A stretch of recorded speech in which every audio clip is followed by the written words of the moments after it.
দর্শক আসসালামু আলাইকুম। দর্শক আমি এখন রয়েছি শহীদ আবু সাইদ ভাই যে বাড়ি সেখানে। তো আমাদের সঙ্গে আছে তার বড় ভাই। তার বড় ভাইয়ের সাথে আমরা পরিচয় হব এবং দুইটা কথা জানার চেষ্টা করব আবু সাইদ ভাইয়ের ব্যাপারে এবং তাদের বর্তমানে পারিবারিক ব্যাপারে কিছু কথা জানার চেষ্টা করব। ভাইয়ের সাথে পরিচয় হই। আসসালামু আলাইকুম। ওয়ালাইকুম আসসালাম। ভাই আমি সেলিম। জি, আমার নাম আবু হোসেন, আমি হচ্ছে আবু সাইদের বড় ভাই। আবু সাইদের বড় ভাই আপনি? জি জি জি। আচ্ছা, তো খুব ভালো লাগলো আপনার সাথে পরিচয় হয়ে। তো 16ই জুলাই কোঠা বিরোধী আন্দোলনে সর্বপ্রথম যে শহীদ হন তিনি হচ্ছেন আবু সাইদ ভাই, আপনার ছোট ভাই। জি। তো আবু সাইদ ভাই যে শহীদ হইল, কয়দিন পরে আপনারা এখানে তার লাশ নিয়ে আসেন এবং সেটা প্রক্রিয়াটা কি সেটা একটু আমাদের জানাবেন দর্শকদের, এবং আপনাদের বর্তমান পরিস্থিতি কি এবং গভর্নমেন্ট থেকে বা বিভিন্ন সংস্থা থেকে কিংবা প্রবাসী যারা আপনাদের কোনো সহযোগিতা করছে কিনা বা আপনাদের বর্তমানে জীবন ব্যবস্থা কেমন চলতেছে এই বিষয়ে দুইটা কথা আমাদের দর্শকদের উদ্দেশ্যে বলবেন। আসসালামু আলাইকুম। আসলে আবু সাইদ যে কোঠা আন্দোলনে যে সে আত্মত্যাগ করছে, যেভাবে আপনারা সকলেই দেখেছেন মিডিয়ার মাধ্যমে, জি।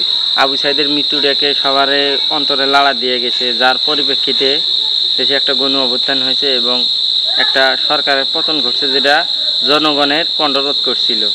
জনগণের যে ন্যায্য অধিকার এটা থেকে জনগণের বঞ্চিত করছিল। আপনারা সেটা দেখতেই পাইছেন, সেটা মিডিয়ার মাধ্যমে আপনারা সবই অবগত আছেন। আসলে আবু সাইদ আমাদের একটা কুদ্বীপ ছিল আমাদের ফ্যামিলির মধ্যে। আমরা 9 ভাই বোনের মধ্যে আমরা সেভাবে কেউ লেখাপড়া করতে পারিনি। আমি জাফরপাড়া কামিল মাদ্রাসা থেকে আলিফ পাস করছি। একটা কথা আছে যে ইচ্ছা থাকলে উপায় হয়।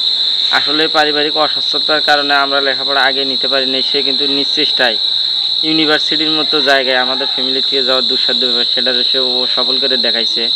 সেটা বাড়ির থেকে আর্থিক সমস্যার কারণে সেভাবে আমরা দিতে পারিনি। আমরাও বাহিরে গিয়েছিলাম, ছোটোখাটো চাকরি করছি, ফ্যামিলির হালকা পাতলা দিয়ে নিজেরা চলছি, কিন্তু ওভাবে আমরা ওরা সেভাবে দিতে পারিনি, যে কারণে ওরা টিউশনি করে লেখাপড়া চালাই নিতে হয়েছে।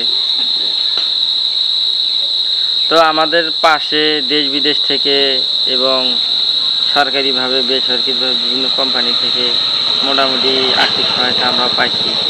এটা আমরা আমাদের প্রত্যাশা থাকবে আমাদের পাশে যেরকম আপনারা ছিলেন, সহজে আগে আসছেন প্রথম শহীদ হিসেবে, এবং আবু সাইদের শ্রদ্ধা করে সম্মান করে বা স্নেহ করেই বা আবু সাইদের ফ্যামিলির প্রতি ভালোবাসা থেকে আমাদের পাশে আগে আসছিলেন। আমাদের প্রত্যাশা থাকবে আপনারা সকল শহীদদের পাশে সবার পাশে দাঁড়ান, যারা আহত আছে তাদের পাশে দাঁড়ান, যারা শহীদ হয়ে গেছে ফ্যামিলিগুলোর দিকে আপনারা তাকান, এবং সরকারের কাছে এবং দেশের সাধারণ নাগরিকদের কাছে আমাদের একটা প্রত্যাশা থাকবে যে একটা বৈষম্যের বিরুদ্ধে একটা লড়াই হয়ে নতুন করে দেশটা যেহেতু সংস্কারের পথে এগিয়ে যাচ্ছে, সেই ক্ষেত্রে নতুন করে যেন এই দেশে বৈষম্য তৈরি না হয় এবং ন্যায্য দাবির অধিকারে রাজপথে কাউরে যেন পুলিশের গুলির সামনে দাঁড়িয়ে যেন জীবন দিতে না হয়, এটা আমাদের প্রত্যাশা। এবং এই যুদ্ধে যারা শহীদ হয়েছে, ন্যায় যুদ্ধে, আমার ভাই আবু সাইদ সহ যারা আবু সাইদের অনুপ্রাণিত হয়ে দেশের জন্য জাতির জন্য জীবন উৎসর্গ করেছে, আল্লাহ যেন তাদেরকে শহীদ হিসেবে কবুল করে এবং আর রাষ্ট্রের কাছে, সরকারের কাছে, সচেতন নাগরিকের কাছে আইনের মাধ্যমে দৃষ্টান্তমূলক শাস্তির মাধ্যমে আমার ছোটো ভাই আবু সাইদ সহ যারা শহীদ হয়েছেন তারা ফ্যামিলিরা যেন ন্যায় বিচার পায়, তাদের পাশে যেন রাষ্ট্র, সরকার এবং দেশের সচেতন নাগরিকরা তাদের পাশে থাকে, তাদের যে প্রাপ্য, তাদের যে সম্মান, এটা যেন জাতি যেন ভুলে না যায়, এটাই আমার প্রত্যাশা। আসসালামু আলাইকুম। ওয়ালাইকুম আসসালাম। আর একটু ডিস্টার্ব করো বড় ভাই, যে গত কয়েকদিন আগে বর্তমান সরকারের যে প্রধান উপদেষ্টা ডক্টর মোহাম্মদ ইউনূস স্যার তিনি আসছিলেন আপনাদের এখানে, তা আপনার সাথে ওনার সাথে পরিচয় হয়েছিল? উনি আসছিল, উনি অনেক আন্তরিকভাবে আমাদের কথা সব শুনেছেন এবং আমাদেরকে আশ্বস্ত করে গেছেন, আমাদের ফ্যামিলির পাশে থাকার জন্য বলে গেছেন। আসলে উনি একজন খুব ভালো মনের মানুষ। উনি খুব দায়িত্ব নেওয়ার একদিন পরে আমাদের বাড়িতে উনি আসছেন আমাদের সাথে সাক্ষাৎ করার জন্য। মূলত আমাদের কাছে মনে হয়েছে যে আমাদের সাথে সাক্ষাৎ করেই ওনার মনে হয় যে অন্তর্বর্তীকালীন সরকারের প্রধান উপদেষ্টা হিসেবে যে উনি দায়িত্ব পাইছেন, ওটা মনে হয়েছে ওখান থেকে শুধু শপথ বাক্যটা পাঠ করে আসছেন, যে আমাদের ফ্যামিলির সাথে সাক্ষাৎ করেই মনে হয় উনি তার ওনার যে পরবর্তী যে সরকারি কার্যক্রম এটা মনে হয় শুরু করবে, এটা আমাদের মনে হয়েছিল।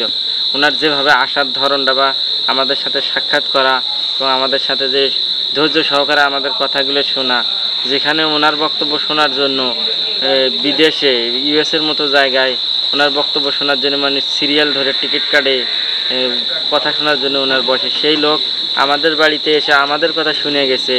আমরা আসলে ওনাকে আন্তরিকভাবে ফ্যামিলির পক্ষ থেকে আমি ধন্যবাদ জানাই এবং শুভেচ্ছা জানাই যে উনি এত বড় মনের পরিচয় দিয়েছেন, এবং ওনার যে বড় মনের পরিচয়টা এটা যেন পরবর্তীতে শহীদ ফ্যামিলিদের প্রতি যেন থাকে, এবং যারা আহত হয়েছে তাদের প্রতি যেন ওনার সেই ন্যাক দৃষ্টিতে যেন থাকে।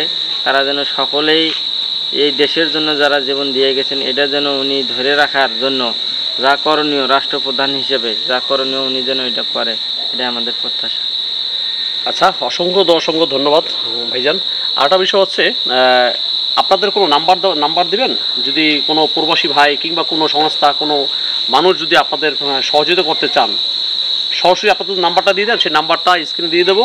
আপনাদের সাথে সরাসরি কথা বলে তারা আপনাদের সাথে যোগাযোগ করে যদি আপনাদের কোনো সহযোগিতা করে। আসলে আমাদের কথা হচ্ছে আমরা কিছু আসলে কারো কাছ থেকে যে ভাই আমরা চলতে পারতেছি না, আমাদের কিছু আর্থিক সহায়তা দেন, আমরা আসলে এরকম কোনো কিছু আমরা ইতিপূর্বেও বলি না, আমরা এখনও চাই না। হয়তো আমাদের সাথে অনেকে কথা বলতে চায়, একটু বাবা মামার সাথে কথা বলতে চায়, সেক্ষেত্রে যদি কেউ যদি যোগাযোগ করতে চান, হ্যাঁ সেই নাম্বারটা দেন তাহলে। সেটা আমরা দিতে পারি, কিন্তু আমরা এভাবে কারো কাছে আমরা প্রত্যাশা করি না এইভাবে যে আমাদেরকে ভাই আমরা অভাবগ্রস্ত আমাদেরকে কিছু সাহায্য করে।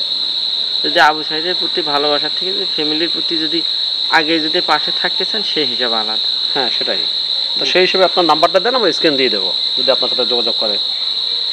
একটু নাম্বারটা আমার ফ্যামিলির সাথে যোগাযোগ করার জন্য নাম্বার হচ্ছে 01740446418। এই নম্বরে যোগাযোগ করলে আমার সাথে কথা বলতে পারবেন, এবং যদি আমার বাবা মার সাথে কথা বলতে চান আমি তাদেরকে দিব, ওনাদের সাথে আপনারা কথা বলতে পারবেন।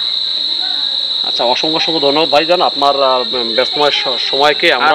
আমার একটা প্রত্যাশা আছে, আমাদের পাশে যেরকম আপনারা দাঁড়ার জন্য হয়তোবা এগিয়ে আসবেন, আমাদের প্রত্যাশা থাকবে আপনারা সকল শহীদদের পাশে, এবং যারা আহত ব্যক্তির চিকিৎসা নিতে পারতেছেন না অর্থের অভাবে তাদের পাশে দাঁড়াবেন।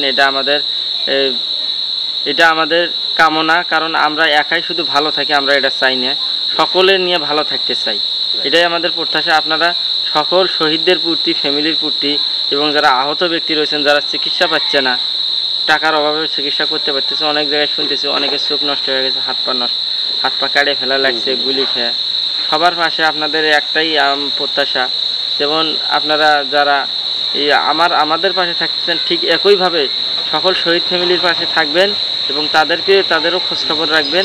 সকল আহত যারা আছে তাদের পাশে দাঁড়াবেন, যারা আহত এবং শহীদ হয়ে গেছেন তাদের সকলের পাশে থাকবেন।